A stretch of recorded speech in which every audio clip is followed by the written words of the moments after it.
হায়, এই শহরের কোনো মানুষ রাত্রে উঠা আল্লাহর কাছে মাপ চায় না। এই জন্য আমি কাঁদতেছি, মনে হয় বোঝেন না। রাতের 3 ভাগ 1 ভাগ অতিবাহিত হওয়ার পরে ডেলি আল্লাহ কি করে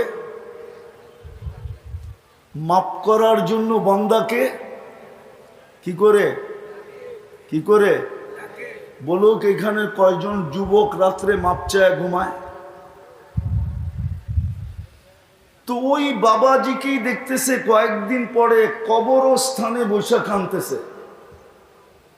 তো আবার এই লোক যায় জিজ্ঞেস করতেছে, বাবাজি তোমাকে তো চৌরাস্তায় কাঁদতে দেখলাম, আজকে তুমি কবরে বসে কাঁদো কেন? তো বলতেছে, আমি চোখে দেখতেছি আজকে কবরবাসী সারাদিন মাপ চাইতেছে, কিন্তু একবারও তাকায়া দেখেন না, একবারও তাকায়া দেখেন না। কবরে যাওয়ার পরে সবাই মাপ চাবে, কিন্তু কোনো গ্রহণযোগ্যতা হবে না। বরং কোরআনে পাওয়া যায় 1000 বৎসর মাপ চাবে, তারপরে আল্লাহ জবাব দিবে না, ফেরেশতার মাধ্যমে পাঠাবে, ক্বালু কসাউ ফিহা ওয়ালা তুকাল্লিমুন, আজকের থেকে তোমাদের কথা বলার শক্তিটা আমি ছিনায় নিলাম, কথা বলার পর্যন্ত অনুমতি দিবে না। তো যেটা বুঝাইতেছিলাম যে মুসলমানকে আল্লাহ যোগ্যতা কেন দিলেন, মুসলমানকে আল্লাহ যোগ্যতা কেন দিলেন, আমাদেরকে এত দামি যোগ্যতা দিয়ে কেন সাজাইলেন? আল্লাহর রসুল তো বলতেছে, সোনার রূপার দাম কতটুকু, তোমাদের এক একটা যোগ্যতা এর চেয়ে কোটি গুণ বেশি দামি। সোনা রূপার দাম আর কত? ওটা তো কখনো উপরে ওঠে, কখনো নিচে নামে। সোনা রূপার দাম ঘন্টায় ঘন্টায় উপরে ওঠে আর নিচে নামে। সোনা রূপার দাম আর কতটুকু? মুসলমানের ভিতরে যুবক যুবতী নারী পুরুষের ভিতরে যে যোগ্যতা দিছিলেন আল্লাহ, আমি এটাই বুঝাইতে চাইতেছি কেন দিছিলেন। এই জন্য দিছিলেন যে নিজেকে যেন দামি বানায়। কেননা আল্লাহর একটা অঙ্গীকার আছে, তুমি যদি তোমাকে দামি বানাও, দুনিয়ার মানুষ দামি জিনিসকে কিনে বটে, কিন্তু কাগজ দিয়া কিনে, কাগজ দিয়া। কাগজ বোঝেন কি? দুনিয়ার সমস্ত কারেন্সি কাগজের। কিন্তু আল্লাহ বুঝাইতে চাইতেছে, তুমি যদি তোমাকে দামি বানাও, তাইলে আমি তোমাকে জান্নাত দিয়া কিনবো। জান্নাত দিয়া। কি দিয়া? কি দিয়া? জান্নাত দিয়া কিনবো। কান্না তো এটাই আসে, এই জন্যই মাঝে মাঝে কাঁদতে মনে চায়। কান্না আসে, বিশ্বাস করেন, কান্না আসে। যেই শ্রমিক পেশার মানুষগুলা কি পায়া আল্লাহকে ভুলা জান্নাত ভুলা গেল, কি পায়া দুনিয়ার কি পাইল? অথচ যোগ্যতা তো দিছিলেন নিজেকে দামি বানানোর জন্য। মুসলমানকে যোগ্যতা এই জন্যই দিছিলেন যে সে নিজেকে দামি বানাবে, যার কারণে আল্লাহ তাকে কিনবে জান্নাত দিয়া। কি দিয়া? কোরআনে অঙ্গীকার দিতেছে, আল্লাহ গ্যারান্টি দিতেছে, তুই তোকে দামি বানা, আমি তোকে জান্নাত দিয়ে কিনবো।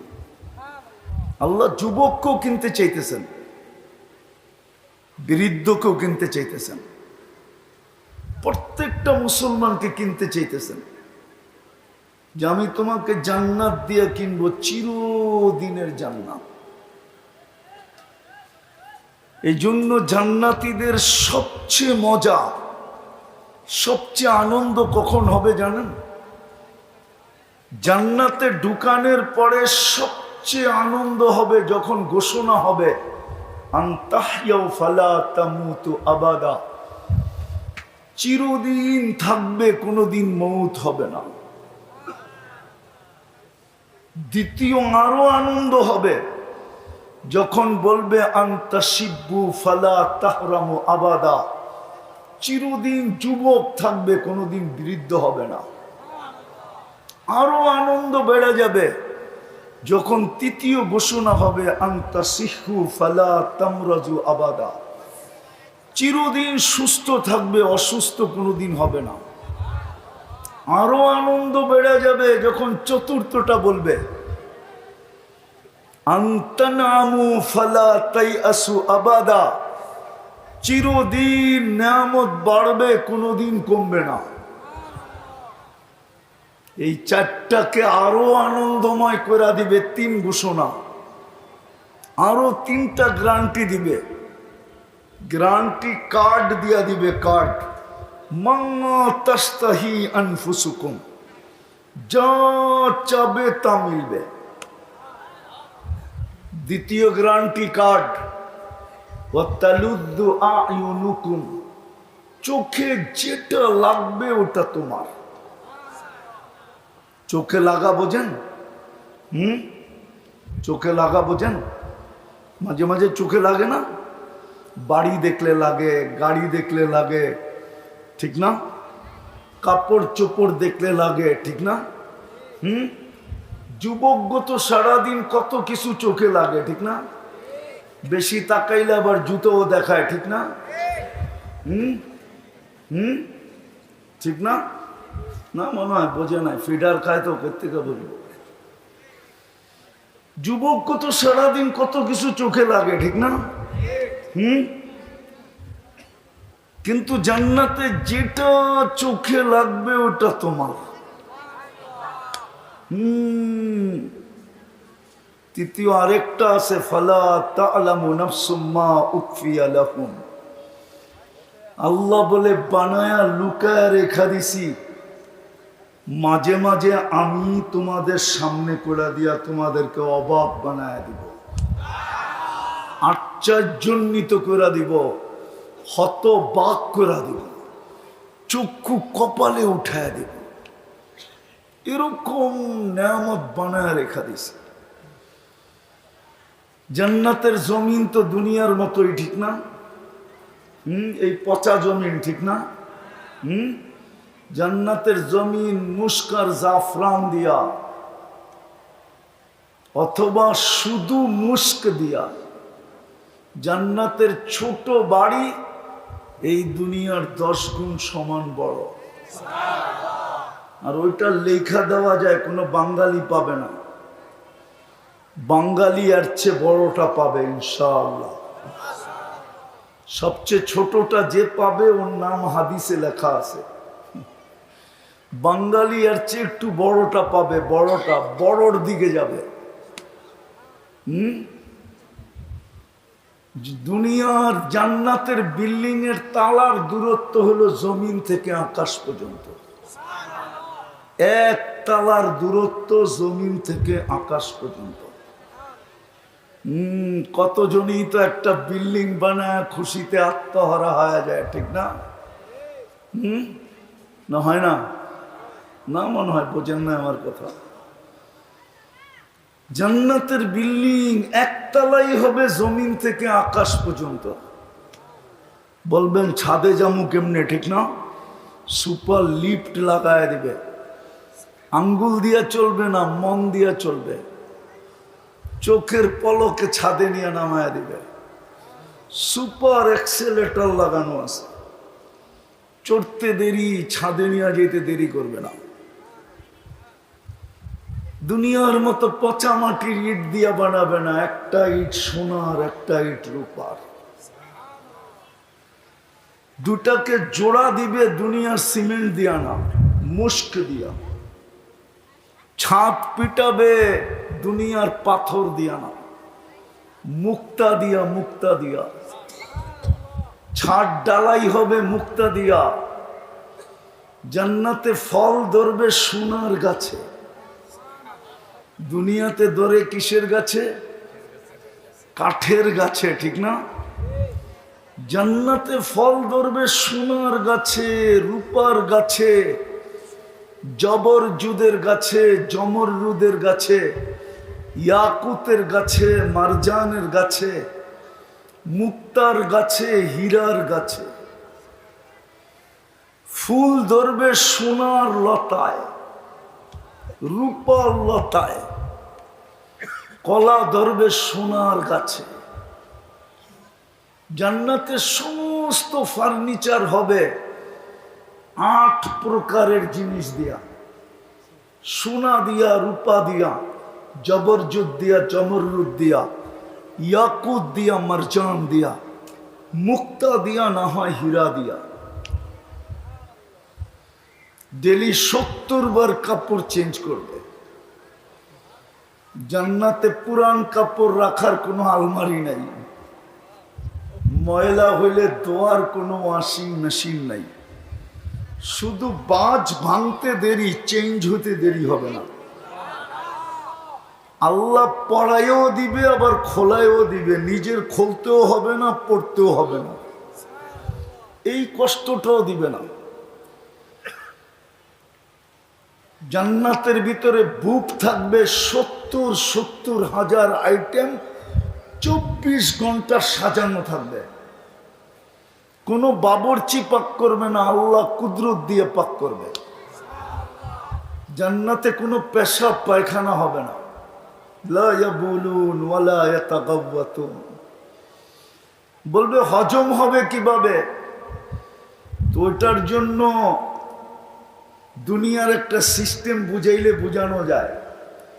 অ্যালকোহল যেরকম অক্সিজেন পাইলে হাওয়া হয়ে যায়, এক লোকমা খাবে, আরেক লোকমা ঢুকাইতে যাবে, যাইতে দেরি, আগের লোকমা অক্সিজেনের মাধ্যমে হাওয়া হয়ে যেতে দেরি হবে না, আবার সুগ্রাণ হয়ে বাহির হবে। এক গ্লাস পান করে যখন আরেক গ্লাস পান করতে যাবে, আগেরটা এরকম অক্সিজেনের মাধ্যমে হাওয়া হয়ে যাবে। এরকম খাইতে থাকবে, হাওয়া হইতে থাকবে। 70 আইটেম, হাজার আইটেম খাবে। মা বোনরা ডেলি 70 বার লেহেঙ্গা চেঞ্জ করবে। 3 কিলোমিটারের ঘের থাকবে, কুচি থাকবে 3 কিলোমিটারের ঘের। তো যেটা বুঝাইতেছিলাম, আল্লাহ বলেন তোমাকে যোগ্যতা এই জন্য দিছিলাম, দৃষ্টি শক্তি এই জন্য দিছিলাম যে তুমি তোমাকে দামি বানাবে, শ্রবণ শক্তি এই জন্য দিছিলাম তুমি তোমাকে দামি বানাবে, বাক শক্তি এই জন্য দিছিলাম তুমি তোমাকে দামি বানাবে। এই জন্যই কিন্তু উচ্চারণের উপরে সওয়াব আছে, উচ্চারণের উপরে কি? আরে মনে হয় বোঝেন নাই। উচ্চারণের উপরে সুবহানাল্লাহ, এটা উচ্চারণ না? না উচ্চারণ না? উচ্চারণ করতে দেরি, সৌরজগতের অর্ধেক নেকি দিয়া ভরতে দেরি হয় না। তো আল্লাহ শ্রবণ শক্তি দিছিলেন নিজেকে দামি বানানোর জন্য, বাক শক্তি দিছিলেন দামি বানানোর জন্য, দৃষ্টি শক্তি দিছিলেন দামি বানানোর জন্য। একটা উদাহরণ দিলে বুঝে আসবে। বলেন তো বর্তমানে হজ করতে কয় টাকা লাগে? নিম্নে কমসে কম কত? মেনে নিলাম আপনারটা 6 লাখ, ঠিক না? সময় লাগে কয়দিন? আচ্ছা, টোটাল 2 সপ্তাহ ধরলাম, ঠিক না? 14 দিন, ঠিক না? কমসে কম কত? 14 দিন। টাকা লাগলো কত? সময় লাগলো কত? যেতে হবে কোথায়? মক্কা মদিনা, ঠিক না? সত্য তো? দৃষ্টি শক্তি দিছিলেন দামি বানানোর জন্য। হজ করতে গেলে 6 লক্ষ টাকা লাগে। হায় হায়, আল্লাহ গরিবদেরকে কেমন ভালোবাসছিলেন, উম্মতে মুহাম্মদীকে আল্লাহ কেমন ভালোবাসা দিছিলেন। হজ করতে গেলে কমসে কম 6 লক্ষ টাকা লাগে, সময়ের দিকে দেখলে 14 দিন লাগে, দূরত্ব দেখলে মক্কা মদিনা লাগে। দূরত্ব মক্কা মদিনা, অথচ কোন সন্তান যদি সদয় দৃষ্টিতে মা বাবার দিকে দেখে, আরে বলেন না, আরে বলুক না হুজুররা, হুজুররা বলুক না,